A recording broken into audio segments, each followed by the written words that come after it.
প্ল্যাটফর্মে এসে 20-25 minute wait করেছি। তারপর অবশেষে আমাদের ট্রেন আসলো।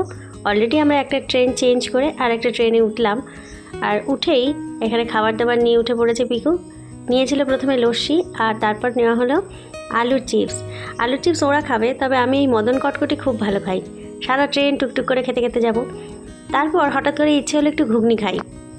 অতি সাবধানে খাওয়া শুরু করলাম, জামাটাকে বাঁচিয়ে আস্তে আস্তে খেলাম।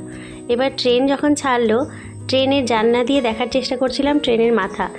এইখানে ট্রেন ছাড়লেই একদম প্রথমে যে কামরাগুলো, এই বাঁকটার এখানটাতে দেখা যায়, খুব সুন্দর লাগে দেখতে। যে কোনো ট্রেনের মধ্যে থেকে দেখবেন ট্রেনের এই বাঁকগুলো দেখতে খুব ভালো লাগে।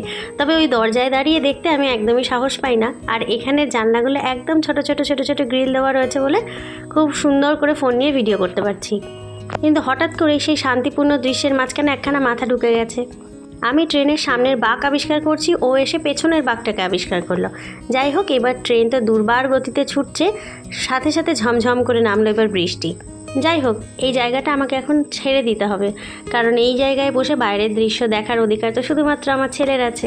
ভেবেছিলাম বৃষ্টি হয়তো হালকাই হবে। ও বাবা, যত ট্রেন এগোচ্ছে বৃষ্টির বেগ ততই বাড়ছে।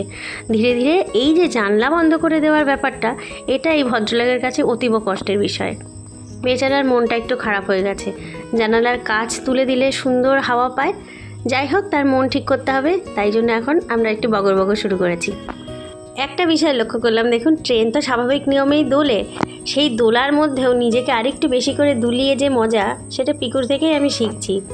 ট্রেনের মধ্যে আমার ছেলের মতন যে সমস্ত বাচ্চারা আছে, তাদের জন্য শঙ্খ ঘোষের ওই মিথ্যে কথা কবিতাটা একদম অ্যাপ্রোপ্রিয়েট। ট্রেনে উঠলে কোথা থেকে যে এত প্রশ্ন ওর মাথায় আসে।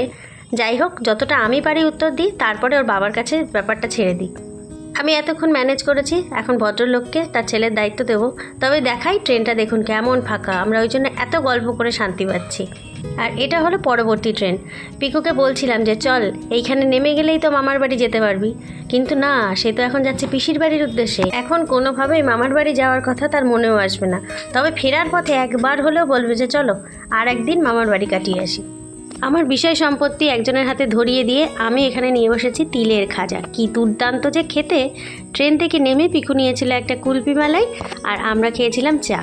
আজকের মতো এই পর্যন্তই, টাটা।